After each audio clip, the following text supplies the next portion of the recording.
Honda Accord Coupe. I think we have an oxymoron there. I mean, you're saying you've got the sporty version of one of America's most white-bread, everyday cars. Let's find out if there's really something pulling two directions here as we drive the 2013 Honda Accord Coupe EXL V6 with navigation, in other words, top of the line, and check the tech.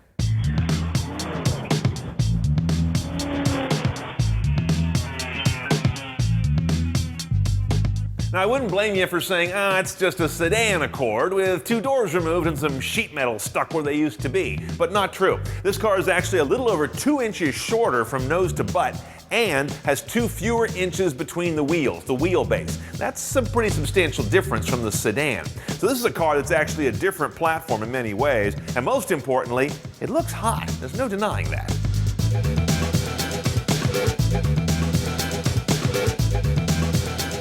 Now, the first thing I'm struck by in the Accord Coupe is two things right off the bat that you often ask about. First of all, how's the headroom? I'm about 6'2", and I can go so low in this seat that I feel too far from the ceiling. So good news for you tall folks.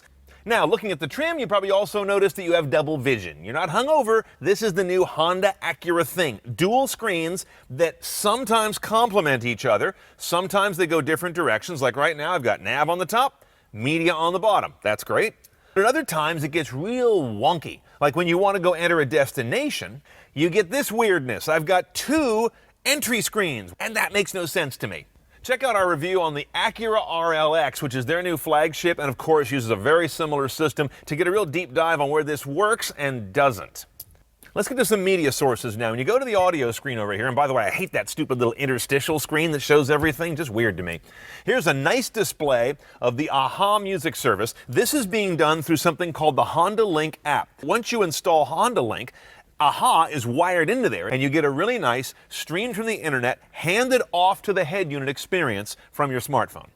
Now, because we have navigation, that, by the way, is an up trim option. It's a different level of the car. That also brings you 16 gigabytes of hard drive storage. You see that when I go through the sources here.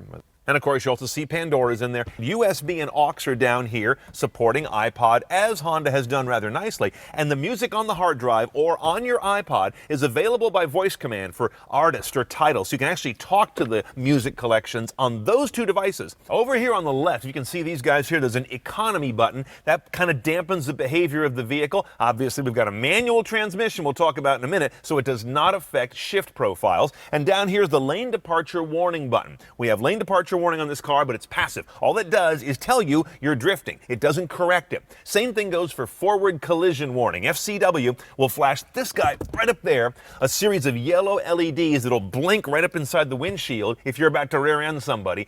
Last thing I want to show you is this little button here on the turn signal stalk. If you push that, or if while you're driving you execute a right turn signal, you get this interesting view in the screen, which is looking out of a camera on my outboard right-hand side mirror. This is pretty unusual. Now, up here in the engine room, you've got the 3.5-liter V6. Now, that's the premium engine on the Accord. Whether it's coupe or sedan, most of them are going to ship with a 4. But this is a nice motor.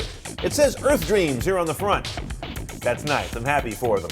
What we've really got here is a pretty conventional but damn nice V6. It does not have direct injection, though Honda's 4s do now. The numbers are good, though. 278 horsepower, 256 foot-pounds of torque.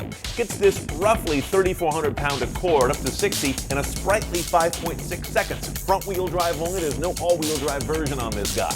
Now, the MPG's no thing of beauty with the manual at 1828. I mean, not bad, but nothing to write home about. Big improvement with the automatic. You get to 2132, so you shave quite a few MPG off if you go for the 6-speed, but the 6-speed is really cool. By the way, if you get the 6-speed, you also give up active cylinder management.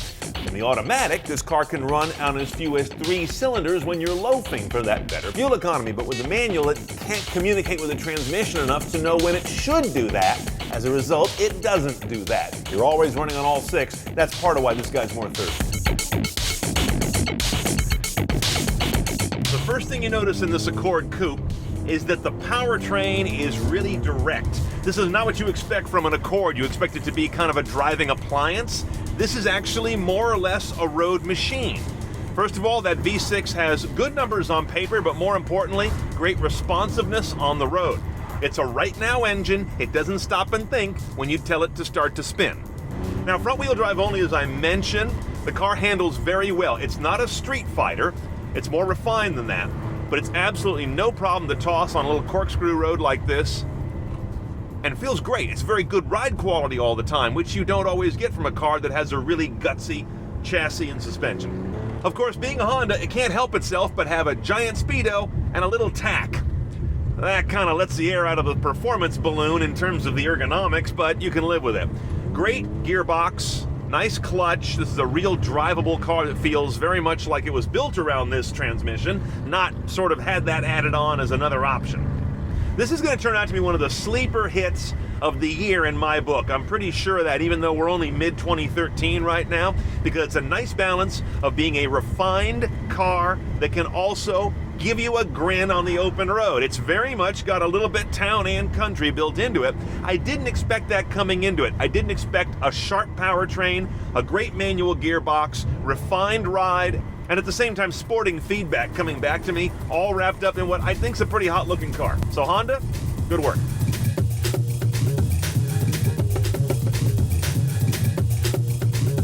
Okay, an Accord V6 Coupe EXL, not with nav yet, is $31,100 delivered. The navigation package is $2,000 more. It gets you the nav, voice command for it, FM-based traffic, so no need for satellite radio if you don't want it. And it also throws in that 16GB hard drive space that you'll probably never use.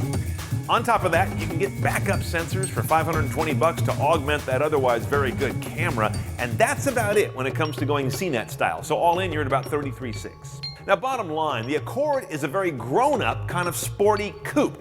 One of the most direct competitors would be the Hyundai Genesis Coupe, but that's a whole different age demographic, to be honest. This guy doesn't sell at all compared to their sedan. I mean, it does okay, but why they make it? Not entirely sure. It's not different enough to be a halo car, doesn't sell enough in volume to be a major business success, but I'm still glad they do it.